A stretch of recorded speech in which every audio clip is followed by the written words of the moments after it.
Good morning dear student. Gayatri PG college Sanchore की online classes में आपका स्वागत है।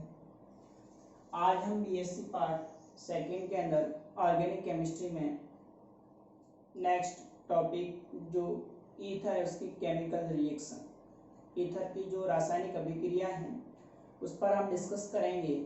इससे पहले वीडियोस में हमने जो ईथर है उसका प्रिपरेशन के जो मेथड्स हैं उस पर डिस्कस किया था। कौन कौन से ऐसे मेथड है जिसके द्वारा हम ईथर का संश्लेषण करते हैं, तो उसमें जो विलियमसन ईथर संश्लेषण था वो बहुत इम्पोर्टेंट है। विलियमसन ईथर संश्लेषण के अंदर एल्किल हैलाइड और सोडियम एल्कोक्साइड आपस में अभिक्रिया करके ईथर का संश्लेषण करते हैं, जो कि SN2 मैकेनिज्म के द्वारा ये अभिक्रिया संपन्न होती है। आज हम जो इसकी केमिकल रिएक्शन है, रासायनिक जो अभिक्रिया है उस पर डिस्कस करेंगे कि ईथर होता है वो कौन कौन सी रासायनिक अभिक्रियाएं दर्शाता है। तो ईथर जो होता है उसके अंदर जो इसकी संरचना अपन देखें तो ऑक्सीजन परमाणु के पास में दो जोड़ी लॉन पेयर इलेक्ट्रॉन प्रेजेंट होते हैं। वैसे ईथर होता है वो मोर स्टेबल कंपाउंड होता है, इजीली रासायनिक अभिक्रिया नहीं दर्शाता है। फिर भी इसमें कुछ रासायनिक अभिक्रिया होगी जिसमें ऑक्सीजन परमाणु है उसके पास में लॉन पेयर इलेक्ट्रॉन है, इसलिए इसका जो व्यवहार होता है वो लुईस बेस की तरह होता है, क्योंकि ऑक्सीजन परमाणु के पास में प्रेजेंट लॉन पेयर इलेक्ट्रॉन को डोनेट करके बंध बना सकता है, इसलिए ये लुईस बेस की तरह कार्य करता है। तो यहाँ पर इसकी केमिकल जो रिएक्शंस है उसको 3 भागों के अंदर डिवाइड कर रखा है। एक रिएक्शन ऑफ एल्काइल ग्रुप, यानी जो ईथर के अंदर एल्किल समूह है उसके द्वारा रासायनिक अभिक्रिया। दूसरी रिएक्शन ऑफ ईथरल ऑक्सीजन, यानी जो ईथर के अंदर इस ऑक्सीजन परमाणु द्वारा कौन कौन सी रासायनिक अभिक्रिया दर्शाई जाएगी। और तीसरी reaction in which carbon oxygen bond cleavage and oxygen carbon bond cleavage, ऐसी रासायनिक अभिक्रिया जिसमें दोनों तरफ से एल्काइल और ऑक्सीजन के बीच का बॉन्ड क्लीवेज हो, तो ये रासायनिक जो अभिक्रिया है वो ईथर के द्वारा दर्शाई जाती है। अब हम तीनों के अंदर एक एक करके डिस्कस करेंगे। सबसे पहले reaction of alkyl group. Alkyl समूह के अंदर एक रिएक्शन है हैलोजनीकरण, हैलोजिनेशन। हैलोजनीकरण में जब ईथर का हैलोजन के साथ में क्लोरीन है, ब्रोमीन है, इनके साथ अभिक्रिया करवाई जाती है डार्क, अंधेरे के अंदर। ईथर है Cl2 के साथ इन डार्क यानी अंधेरे के अंदर जब अभिक्रिया होती है तो इसके जो एल्काइल समूह पर प्रेजेंट हाइड्रोजन परमाणु है उसका हैलोजन परमाणु द्वारा क्या हो जाता है, प्रतिस्थापन हो जाता है। यहाँ पर देखिए, यहाँ से एक क्लोरीन परमाणु इस CH2 में से एक हाइड्रोजन को लेकर के HCl अणु निकल जाता है। पहले अल्फा क्लोरो ईथर बनता है। तो यह जो एल्काइल समूह होता है उससे एक हाइड्रोजन परमाणु है वो हैलोजन परमाणु द्वारा प्रतिस्थापित हो जाता है। पहले अल्फा क्लोरो ईथर बनाता है, उसके बाद वापस अगर Cl2 के साथ में अभिक्रिया करवाई जाती है तो दूसरा अल्फा डैश कार्बन पर उपस्थित जो हाइड्रोजन परमाणु होगा, यह हाइड्रोजन परमाणु वापस एक CH से HCl अणु निकाल देगा और क्लोरीन परमाणु जुड़ करके alpha alpha dash dichloro ether बनती है। तो यहाँ पर देखिए एल्किल जो ग्रुप है CH2 और CH2, इस पर उपस्थित एक एक हाइड्रोजन परमाणु हैलोजन परमाणु यानी Cl परमाणु से प्रतिस्थापित होकर के पहले अल्फा क्लोरो ईथर, उसके बाद alpha alpha dash dichloro ether का फॉर्मेशन करेंगे। यही अभिक्रिया यदि हम सूर्य के प्रकाश में लाइट के प्रेजेंस में करवाते हैं तो ईथर के अंदर जितने भी एल्काइल समूह से जुड़े हाइड्रोजन परमाणु उन सभी का हैलोजन परमाणु द्वारा प्रतिस्थापन हो जाता है। या मैंने नोट लगा करके लिखा है, सूर्य के प्रकाश में सभी एल्किल समूह पर जुड़े हाइड्रोजन परमाणुओं का हैलोजन परमाणुओं से प्रतिस्थापन हो जाता है। यहाँ देखिए डाइएथिल ईथर है, RS डाइएथिल ईथर के अंदर अगर लाइट की प्रेजेंस में क्लोरीन के साथ अभिक्रिया करवाई जाती है तो जितने हाइड्रोजन परमाणु है सारे के सारे हैलोजन परमाणु द्वारा प्रतिस्थापित हो जाएंगे। 10Cl2 में 3 हाइड्रोजन परमाणु यहाँ से रिप्लेस होकर के 3 क्लोरीन परमाणु इसके साथ, CH2 में 2 हाइड्रोजन परमाणु प्रतिस्थापित होकर के 2 क्लोरीन परमाणु, इसी प्रकार के CH2 में भी 2 क्लोरीन परमाणु और इस CH3 में 3 क्लोरीन पर chloro diethyl ether plus 10 HCl molecule बाहर निकल जाते हैं। तो यहाँ पर जितने एल्काइल समूह पर हाइड्रोजन परमाणु थे सारे के सारे हाइड्रोजन परमाणु हैलोजन परमाणु द्वारा प्रतिस्थापित होते हैं। तो लाइट की प्रेजेंस में ये क्या पर क्लोरो यानी डाइएथिल ईथर होता है, वो पर क्लोरो डाइएथिल ईथर का निर्माण करता है। ये थी इसकी एल्काइल जो ग्रुप है उसके द्वारा केमिकल रिएक्शन ईथर के अंदर किस तरह से होती है, जो कि हैलोजन के साथ अभिक्रिया ही दर्शाता है। अब नेक्स्ट हम बात करते हैं दूसरा रिएक्शन ऑफ ईथरल ऑक्सीजन। ईथरीय जो ऑक्सीजन परमाणु है उसके द्वारा कौन कौन सी केमिकल रिएक्शन दर्शाई जाएगी, उसमें सबसे पहले formation of oxonium salt, oxonium लवण का निर्माण। इसके अंदर जो ईथर होता है उसको हम सांद्र H2SO4 या फिर सांद्र HCl कॉल्ड ठंडा होता है उसके साथ में अभिक्रिया करवाते हैं तो ये ऑक्सोनियम सॉल्ट का निर्माण करते हैं। देखिए यहाँ पर ROR है, सल्फ्यूरिक अम्ल के साथ अभिक्रिया करेगा तो यहाँ से एक H+ आयन जो होगा वो इस ऑक्सीजन परमाणु के जो लॉन पेयर है उसके साथ में आकर के जुड़ जाता है।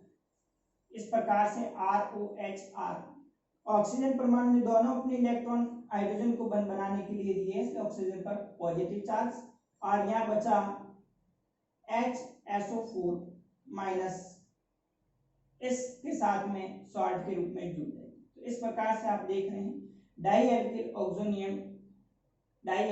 ऑक्सोनियम हाइड्रोजन सल्फेट बनता है।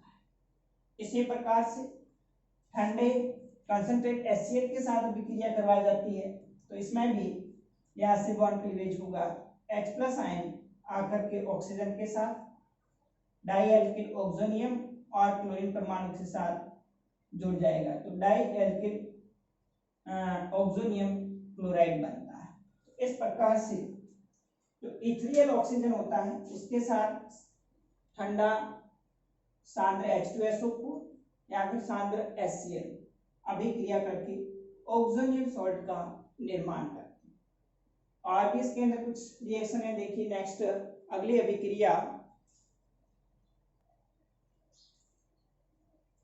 नेक्स्ट इथेरियल ऑक्सीजन के अंदर हैलोजन अम्लों के साथ अभिक्रिया। ईथर जो होते हैं हैलोजन अम्ल HCl है, HBr है या फिर HI है, उनके साथ अभिक्रिया करके एल्किल हैलाइड बनाते हैं। तो यहाँ पर भी इथेरियल ऑक्सीजन के साथ ही अभिक्रिया होती है, SN1 या फिर SN2 मैकेनिज्म के द्वारा अभिक्रिया होगी। यहाँ पर पहले H+ आएगा, वो ऑक्सीजन के साथ जुड़ करके इस प्रकार से ऑक्सोनियम सॉल्ट बनाएगा। उसके बाद में फिर इसमें से H2 मॉलिक्यूल निकल करके हैलोजन परमाणु जुड़ करके लास्ट में फाइनली एल्किल हैलाइड बनाता है। यहाँ देखिए ROR है, हाइड्रोजन हैलाइड HX के साथ अभिक्रिया करवाते हैं तो RH alkyl halide plus alcohol बनता है। ये एल्कोहल अणु वापस हाइड्रोजन हैलाइड के साथ अभिक्रिया करके H2 अणु निकल R-X यानी वापस दूसरा एल्किल हैलाइड का मॉलिक्यूल बनेगा। जैसे यहाँ पर अपन डाइएथिल ईथर C2H5 और C2H5 लेते हैं और इसकी अभिक्रिया 2HI हाइड्रोजन आयोडाइड के साथ करवाते हैं तो देखिए यहाँ पर एक अणु HI का और ये दूसरा अणु है बॉन्ड क्लीवेज होगा,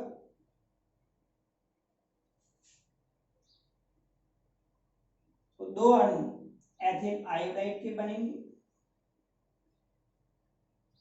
प्लस H2O निकल जाएगा।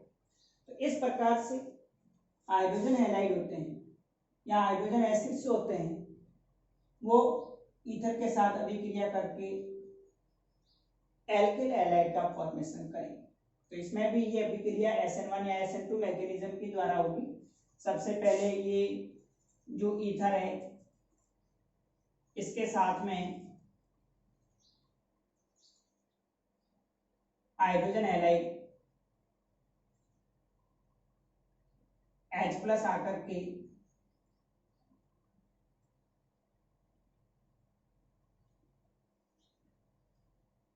ऑक्सीजन सॉल्ट का निर्माण करेगा और उसके बाद में फिर इसके अंदर बॉन्ड क्लीवेज होता है और एलोजन परमाणु एल्किल समूह के साथ जुड़कर के एल्किल हैलाइड प्लस एल्कोहल बना देते हैं। फिर दूसरा अणु आएगा, वो इस एल्कोहल के साथ अभिक्रिया करके वापस एल्किल हैलाइड प्लस H2O बना देते हैं। इस प्रकार से एल्किल हैलाइड ईथर के साथ हाइड्रोजन एसिड्स होते हैं वो ईथर के साथ अभिक्रिया करके एल्किल हैलाइड का फॉर्मेशन करेंगे। यहाँ पर जो एलोजन अम्ल है उनकी क्रियाशीलता देखें, ईथर के प्रति तो सबसे ज्यादा रिएक्टिव हाइड्रोजन आयोडाइड होता है, उससे कम हाइड्रोजन ब्रोमाइड और उससे कम हाइड्रोजन क्लोराइड HCl। कभी कभी सवाल पूछा जाता है कि जिसेल मेथड क्या है, तो जिसेल विधि के अंदर क्या होता है, ईथर की विक्रिया HI के साथ करवा करके मेथॉक्सी समूह की संख्या ज्ञात की जाती है, इसको हम जिसेल मेथड कहा जाता है, जिसेल विधि कहा जाता है। देखिए आगे हम जिसेल विधि क्या होती है। जिसेल मेथड के अंदर मेथॉक्सी जो ग्रुप्स है ईथर के अंदर प्रेजेंट, उनकी प्रतिशत मात्रा है उसकी गणना की जाती है, जिसको जिसेल विधि कहा जाता है, जिसेल मेथड कहा जाता है। इसके अंदर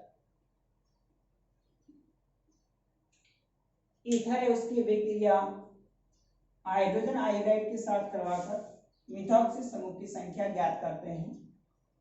ईथर की ज्ञात मात्रा को लेकर सांद्र HI के आधिक्य में गर्म करते हैं। पहला ईथर है उसको लेकर के कंसंट्रेट HI को एक्सेस में लेकर उसके साथ में गर्म करेंगे, तो उससे क्या होगा, मेथिल आयोडाइड की वाष्प निकलती है। उस वाष्प को हम एल्कोहलिक सिल्वर नाइट्रेट के ठंडे विलयन में प्रवाहित करेंगे, तो AgI सिल्वर आयोडाइड का अवक्षेप प्राप्त होता है, जिसका भार ज्ञात किया जाता है और मिथॉक्सी समूह है उसकी प्रतिशत मात्रा की गणना की जाती है। तो यहाँ पर देखिए एनिसोल है, ईथर है, इस एनिसोल की अभिक्रिया HI के साथ करवाते हैं, कंसंट्रेट HI लेते हैं, एक्सेस के अंदर हीट करेंगे तो क्या होगा, मेथिल आयोडाइड की वाष्प बनती है।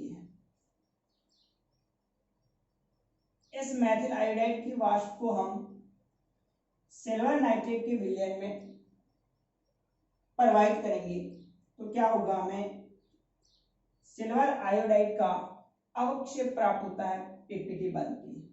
इस अवक्षेप का भार ज्ञात करके मिथॉक्सी समूह की जो प्रतिशत मात्रा है उसकी गणना की जाती है, तो इस विधि को जिसेल विधि कहा जाता है। तो इस पर संक्षिप्त टिप्पणी पूछते हैं शॉर्ट नोट, जिसेल मेथड क्या है, तो जिसेल विधि के द्वारा ईथर के अंदर मेथॉक्सी जो ग्रुप्स है उसकी संख्या है वो ज्ञात की जाती है, जिसको हम जिसेल मेथड कहते हैं। नेक्स्ट बात करें हम auto oxidation of ether. Ether का स्वतः ऑक्सीकरण क्या होता है, इस पर भी शॉर्ट नोट पूछा जाता है।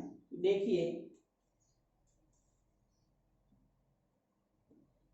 ऑटो ऑक्सीडेशन स्वतः ऑक्सीकरण, पेरोक्साइड का फॉर्मेशन करते हैं। ईथर जो होते हैं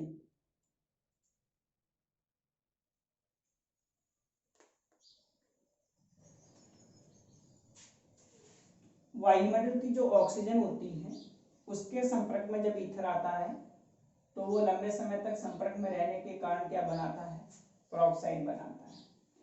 तो इस प्रकार से वायुमंडलीय ऑक्सीजन के साथ ईथर है वो अभिक्रिया करके पेरोक्साइड का निर्माण करते हैं। इसे ऑटो ऑक्सीडेशन, स्वतः ऑक्सीकरण कहा जाता है। यहाँ पर देखिए डाईएथिल ईथर है, ऑक्सीजन के साथ लंबे समय तक संपर्क में रहता है तो यहाँ से एक हाइड्रोजन परमाणु ऑक्सीजन के साथ जुड़ जाएगा और COOH इस प्रकार से पेरोक्साइड का निर्माण करते हैं।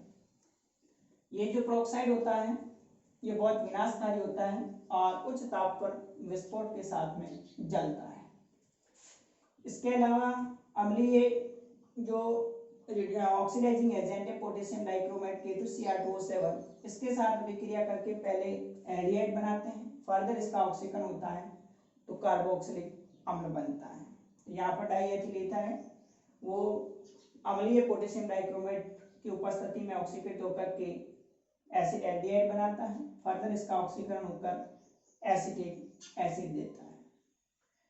कंबक्शन यानी जलाना, जब इस ईथर को हम वायु की उपस्थिति में ऑक्सीजन के साथ में हीट करते हैं, जलाते हैं तो ये फूट करके कार्बन डाइऑक्साइड और H2O वाटर देता है। इस प्रकार से जो ईथर होते हैं वो स्वतः ऑक्सीकरण या फिर किसी ऑक्सीडाइजिंग एजेंट की उपस्थिति में ऑक्सीकृत होकर के अलग अलग उत्पाद बनाते हैं। अब हम नेक्स्ट बात करते हैं reaction in which carbon oxygen carbon bond cleavage. ऐसी विक्रिया जिसमें कार्बन ऑक्सीजन और कार्बन के बीच का बॉन्ड ब्रेक हो तो कौन कौन सी विक्रिया जो ईथर के द्वारा दर्शाई जाएगी। तो ऐसी विक्रिया जिनके अंदर कार्बन ऑक्सीजन और कार्बन के बीच का बॉन्ड क्लीवेज हो तो उसमें कुछ रिएक्शन है। सबसे पहले हाइड्रोलाइसिस, जल अपघटन। अम्ल की उपस्थिति में H2SO4 की उपस्थिति में ईथर का जल अपघटन करवाते हैं तो दो अणु एल्कोहल के बनते हैं। तो यहाँ पर देखिए जल का एक अणु अभिक्रिया करेगा तो इसके दोनों तरफ से बॉन्ड क्लीवेज होंगे और बॉन्ड क्लीवेज होकर के एक अणु एल्कोहल का ROH, दूसरा अणु एल्कोहल का, दो अणु एल्कोहल के लेंगे। तो यहाँ पर ऐसी विक्रिया जिसके अंदर ऑक्सीजन और कार्बन के बीच का बॉन्ड क्लीवेज होता है तो यहाँ पर ये जो H2 अणु है इसके बीच का बॉन्ड ब्रेक होगा और ROH का एक अणु, ROH का दूसरा अणु, दो अणु एल्कोहल के लेंगे। PCl5 के साथ विक्रिया करवाते हैं फास्फोरस पेंटाक्लोराइड के साथ में। तो PCl5 के साथ विक्रिया करके एल्किल हैलाइड का निर्माण करते हैं। यहाँ पर देखिए PCl5 दोनों तरफ से ऑक्सीजन के दोनों तरफ का बॉन्ड क्लीवेज होगा, एक RCl और दूसरा RCl, दो अणु एल्किल हैलाइड की प्लस POCl3 अलग हो जाएगा। इसी प्रकार reaction with acetyl chloride CH3COCl के साथ विक्रिया करवाते हैं तो इसमें एल्काइल एसीटेट प्लस RCl बनता है। तो यहाँ पर भी बॉन्ड क्लीवेज होता है R के साथ में COCH3 समूह जुड़ करके ROCOCH3 एल्किल एसीटेट बनाएगा और एक Cl परमाणु R के साथ में जुड़ करके एल्किल हैलाइड बनाता है। यहाँ पर दोनों तरफ से बॉन्ड क्लीवेज नहीं होगा, एक तरफ से ही होता है। ROCOCH3 एल्किल एसीटेट बनाएगा और एल्काइल समूह के साथ Cl जुड़ करके RCl एल्किल हैलाइड बनाता है। फोर्थ के अंदर reaction with acetic anhydride, acetic anhydride के साथ विक्रिया करवाते हैं तो यहाँ पर भी देखिए एक तरफ से बॉन्ड क्लीवेज होगा और ROCOCH3 एल्किल एसीटेट का एक अणु और फिर OCOCH3 एल्किल एसीटेट का दूसरा अणु, तो इसमें 2 अणु एल्किल एसीटेट के बनेंगे। कार्बन मोनोऑक्साइड के साथ अभिक्रिया करवाते हैं बोरॉन ट्राइफ्लोराइड और 50 डिग्री सेंटीग्रेड टेम्परेचर और 500 एटमॉस्फेयर प्रेशर, 500 वायुमंडलीय दाब पर। तो ये कार्बन मोनोऑक्साइड के साथ भी अभिक्रिया करके ये वापस जो RCO मॉलिक्यूल है उनके बीच में जुड़ करके RCOOR एस्टर का निर्माण करता है। तो इस तरह से जो कार्बन ऑक्सीजन कार्बन के बीच का बॉन्ड क्लीवेज द्वारा हाइड्रोलाइसिस जल अपघटन अभिक्रिया, PCl5 फास्फोरस पेंटाक्लोराइड के साथ अभिक्रिया, एसिटिक फ्लोराइड के साथ अभिक्रिया और एसिटिक एनाहाइड्राइड के साथ अभिक्रिया और कार्बन मोनोऑक्साइड के साथ अभिक्रिया। हाइड्रोलाइसिस के द्वारा एल्कोहल बनाएंगे, PCl5 के साथ अभिक्रिया करके एल्किल हैलाइड बनाते हैं, एनाहाइड्राइड के साथ अभिक्रिया करके एस्टर एल्काइल एसीटेट बनाएंगे, एसिटिक एनाहाइड्राइड के साथ भी अभिक्रिया करके एल्काइल एसीटेट एस्टर का निर्माण होता है और कार्बन मोनोऑक्साइड के साथ भी अभिक्रिया करके एस्टर का निर्माण करेंगे।